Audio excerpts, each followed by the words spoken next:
Namo Buddhaya. Hai semuanya, selamat pagi. Semoga selalu dalam keadaan sehat dan bahagia. Anak-anak didik Miss Dwi, pada kesempatan yang baik ini Miss Dwi akan menyampaikan materi tentang tempat melakukan puja bakti.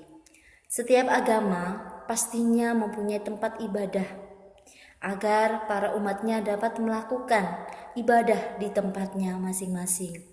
Demikian pula dengan agama Buddha, kita melakukan ibadah di beberapa tempat yang bisa kita lakukan.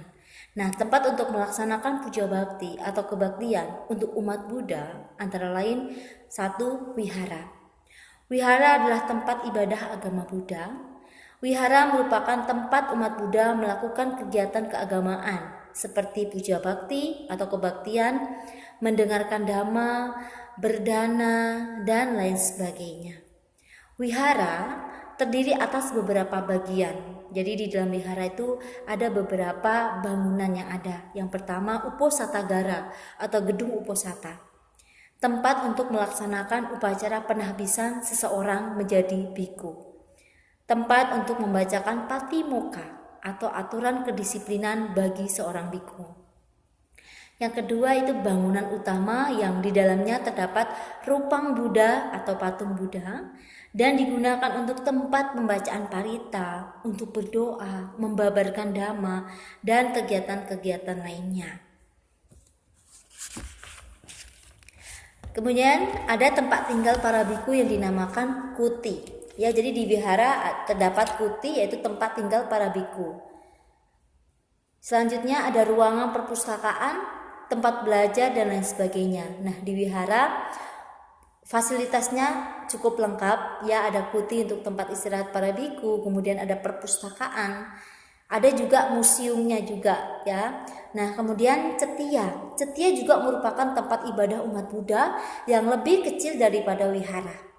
Biasanya di cetia juga terdapat di sekolah-sekolah, ya, di rumah ataupun di tempat-tempat lain sebagai bagian dari suatu bangunan. Nah, jadi cetia ini ukurannya lebih kecil daripada wihara dan hanya memiliki satu ruangan, yaitu ruangan untuk puja bakti saja.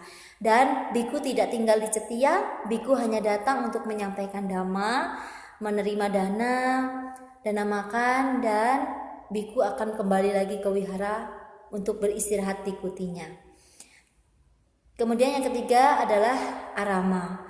Arama merupakan tempat ibadah umat Buddha yang lebih lengkap lagi daripada wihara. Karena arama memiliki ruangan-ruangan yang lebih lengkap seperti ruangan pertemuan dan ruangan penahbisan para anggota sangga, ruangan meditasi, ruangan penginapan bagi umat, dan lain sebagainya. Bangunan arama ini juga lebih besar daripada wihara atau cetia. Ya, jadi arama ini lebih besar lagi dan lebih lengkap lagi fasilitas di dalamnya. Kemudian ada candi. Candi adalah bangunan kuno yang terbuat dari batu bersusun yang digunakan untuk tempat penyimpanan relik atau abu jenazah.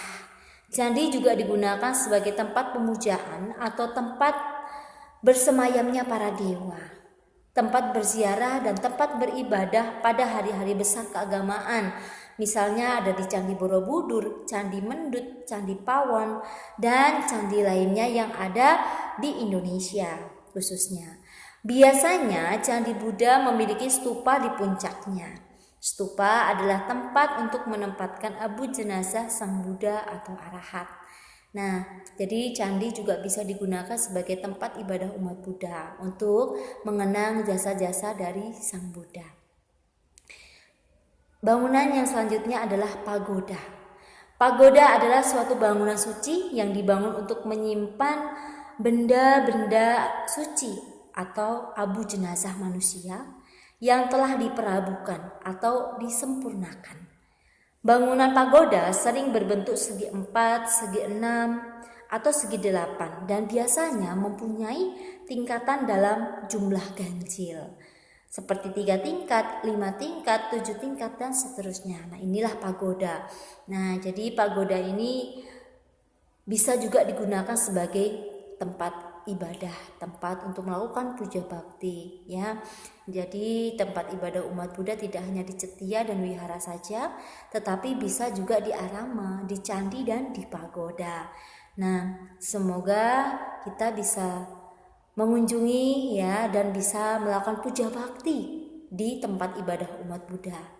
Semoga anak didik Miss Dwi bisa melakukan kegiatan ini juga bisa di rumah ya, apabila di rumah memiliki altar ya.